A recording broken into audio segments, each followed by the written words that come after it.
इस वीडियो में हम वॉल्वॉक्स के जनन या रिप्रोडक्शन के बारे में अधिक जानकारी प्राप्त करेंगे।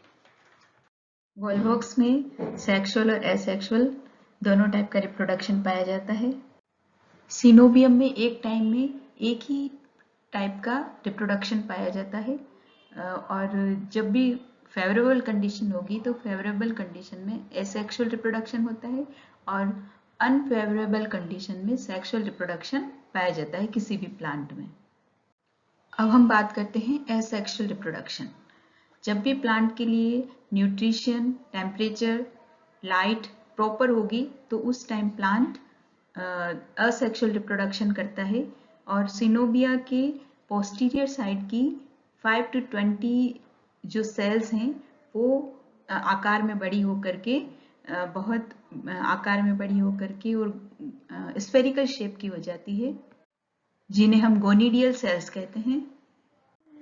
इन गोनिडियल सेल्स का आई स्पॉट और फ्लेजिला डिसअपेयर हो जाता है। अब ये जो गोनिडियल सेल है, ये गोनिडियल सेल में लॉन्जिट्यूडिनल डिवीजन होता है और फिर एक डिवीजन इसी लॉन्जिट्यूडिनल डिवीजन के समकोण पर होता है, जिससे टोटल 4 सेल्स बन जाती हैं और हर कोशिका में एक बार फिर से लंबवत डिवीजन होता है, जिससे कि इन 4 सेल से 8 सेल्स बन जाती है। ये जो 8 सेल वाली स्टेज, इसे प्लेकिया स्टेज कहा जाता है। एक बार फिर से लॉन्जिट्यूडिनल डिवीजन होकर के कुल 16 सेल्स हो जाती है, जो कि होलो स्फेयर शेप की बन जाती है। अब ये 16 सेल्स लगातार डिवाइड होकर के एक छोटी डॉटर कॉलोनी का फॉर्मेशन करती है और इस डॉटर कॉलोनी की ओपनिंग जो है वो फाइलोपोर कहलाती है। This is the opening. Daughter colony का ओरिएंटेशन मदर कॉलोनी के समान होता है।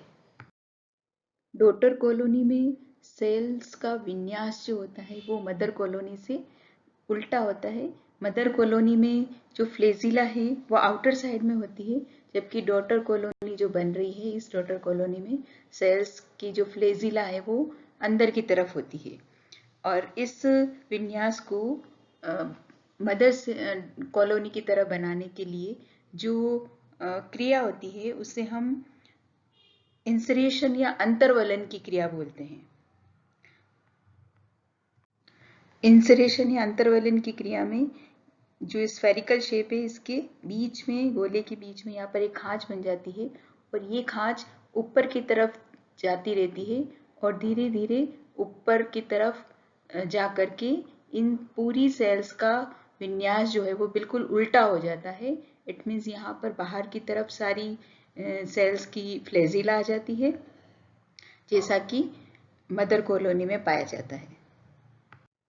और जैसे ही इंसरेशन मदर कॉलोनी के समान हो जाता है, इन सारी सेल्स में सेल वॉल फॉर्मेशन स्टार्ट हो जाता है और सेल वॉल फॉर्मेशन के बाद हर सेल के चारों तरफ म्यूसिलेजिनस शीट बन जाती है और कॉलोनी या निबह की में भी चारों तरफ एक जिलेटिनस रिंग बन जाती है और अंत में असेक्सुअल रिप्रोडक्शन से एक न्यू कॉलोनी बन जाती है।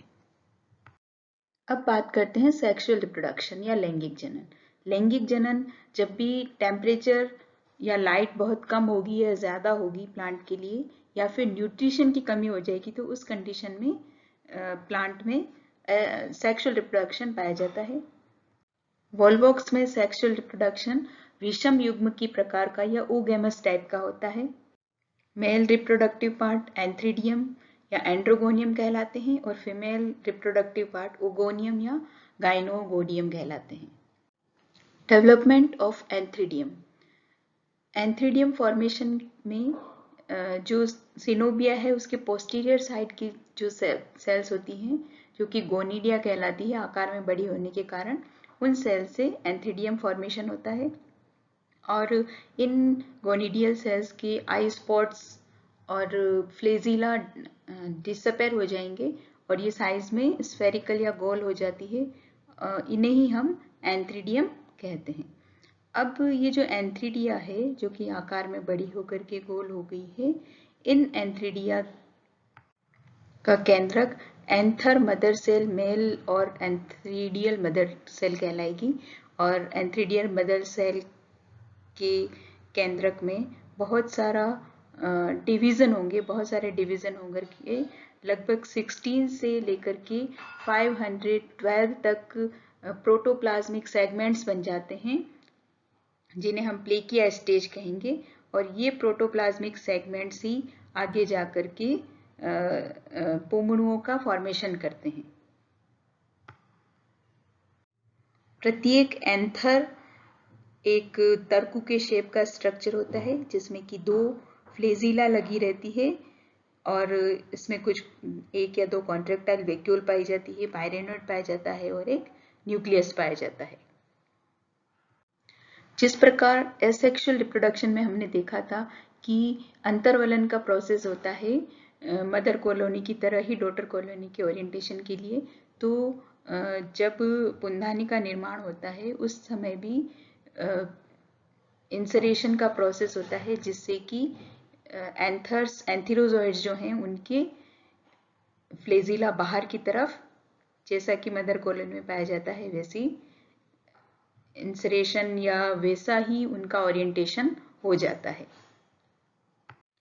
डेवलपमेंट ऑफ ओगोनिया या अंडधानियों का विकास।